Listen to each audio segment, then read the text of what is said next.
भारत में रह रही बांग्लादेश की पूर्व प्रधानमंत्री शेख हसीना के खिलाफ बड़ा मुकदमा दर्ज हुआ है। बांग्लादेश की इंटरनेशनल क्राइम्स ट्राइब्यूनल ने उनके खिलाफ मानवता के खिलाफ अपराध के गंभीर आरोप लगाए हैं।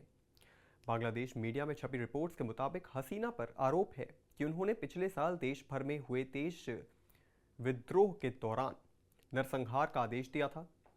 इन आरोपों को मुख्य अभियोजक यानी कि प्रोसिक्यूटर मोहम्मद ताजुल इस्लाम और उनकी टीम ने अदालत में पेश किया है।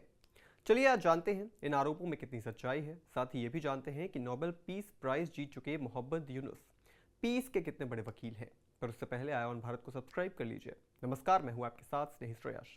आयोन भारत देख रहे हैं आप। पूर्व प्रधानमंत्री शेख हसीना के खिलाफ बांग्लादेश के इंटरनेशनल क्राइम्स ट्रिब्यूनल में मानवता के खिलाफ अपराधों का जो दिखावटी ट्रायल शुरू हुआ है, वो न केवल बांग्लादेश की एक न्याय व्यवस्था पर एक काला धब्बा है, बल्कि ये पूरी तरह से एक राजनीतिक षड्यंत्र है जिसकी जड़ें नोबेल पुरस्कार विजेता मोहम्मद यूनुस की सत्ता की भूख में गहराई से धंसी हुई हैं।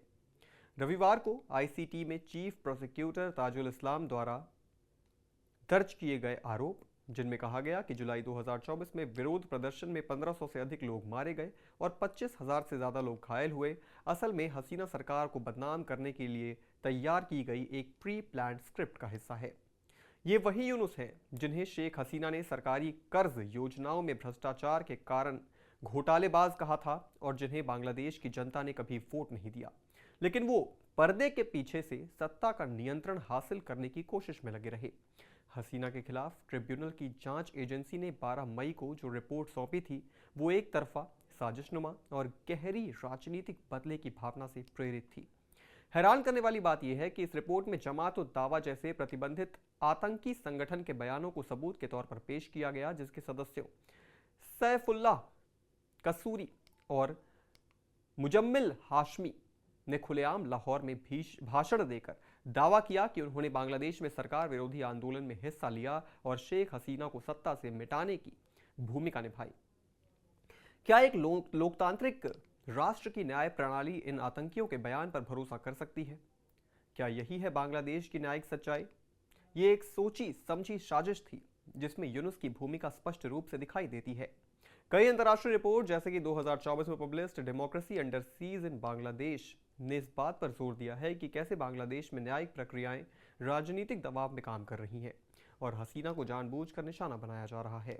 यूनुस, जिनकी माइक्रो फाइनेंसिंग योजनाएं गरीबों को कर्ज के जाल में फंसाने के लिए कुख्यात हो चुकी हैं, वही व्यक्ति हैं जिन्होंने विदेशों से फंडिंग लेकर कई देश के भीतर राजनीतिक अस्थिरता को बढ़ावा देने का काम किया। यूनुस पर खुद बांग्लादेश की कई संस्थानों ने करोड़ों टका के आरोप जो भ्रष्टाचार के हैं वो लगाए हैं। ग्रामीण टेलीकॉम में लेबर एक्सप्लॉयटेशन, अवैध ट्रस्ट फंड ट्रांसफर और विदेशी फंड को गलत तरीके से इस्तेमाल और उसकी जांच की रिपोर्ट सार्वजनिक हो चुकी है। लेकिन इन सब के बावजूद उन्हें अंतर्राष्ट्रीय लॉबी ने शांति पुरुष का मुखौटा पहनाकर हसीना के खिलाफ खड़ा किया। जुलाई 2024 में जो विरोध प्रदर्शन हुए वो किसी लोकतांत्रिक डिससैटिस्फैक्शन का रिजल्ट नहीं थे, बल्कि ये यूनुस और उनके अंतर्राष्ट्रीय सहयोगियों का एक स्पॉन्सर्ड कॉन्स्पिरेसी था, जिसमें आतंकी संगठन, विदेशी मीडिया और राजनीतिक विरोधी सब मिलकर एक ही लक्ष्य को साधने में लगे थे, हसीना को गिराना। और अब अगस्त में तख्ता पलट हुआ तो उसी यूनुस के लोग सत्ता में काबिज हो गए, जिन्होंने आते ही शेख हसीना पर हत्या, अपहरण और देशद्रोह के 225 झूठे मामले दर्ज किए, जिनका कोई कानूनी आधार नहीं था। यूनुस सरकार द्वारा हसीना का पासपोर्ट रद्द करना, आईसीटी द्वारा गिरफ्तारी वारंट जारी करना, इंटरपोल से रेड कॉर्नर नोटिस की मांग, इन सब से हताश की बू आती है, एक ऐसे शासन की जो सच्चाई से डरा हुआ है। भारत सरकार का हसीना का वीजा बढ़ाना इस बात का प्रमाण है कि भारत को इस ट्रायल की असलियत का अंदाजा है, क्योंकि भारत जानता है कि 26/11 जैसे मास्टरमाइंड हाफिज सईद के लोगों से समर्थन पाकर यूनुस सरकार आतंक और अफवाहों के बल पर सत्ता में आई है। ट्रिब्यूनल ने हसीना को 12 फरवरी तक पेश होने का आदेश दिया, लेकिन ये निर्देश एक दिखावटी कानून का तमाशा था जिसे अंतर्राष्ट्रीय मंचों पर भी गंभीरता से नहीं लिया गया। हसीना अब भारत में शरणार्थी की तरह जीवन जी रही हैं, लेकिन उनका राजनीतिक संघर्ष एक प्रतीक बन चुका है। जनता की चुनी हुई सरकार को गिराकर लोकतंत्र की हत्या करने वालों के खिलाफ एक आंधी। ये ट्रायल हसीना के खिलाफ नहीं, सच्चाई के खिलाफ है और सच वो आग है जो चाहे जितना दबा लो एक दिन फूट पड़ेगी। शेख हसीना निर्दोष नहीं होती तो भारत उन्हें कभी शरण नहीं देता। इस पूरी खबर पर आप क्या सोचते हैं दोस्तों, हमें कमेंट करके जरूर बताएं और तमाम बड़ी खबरों से जुड़े रहने के लिए आप देखते रहें आय ऑन भारत।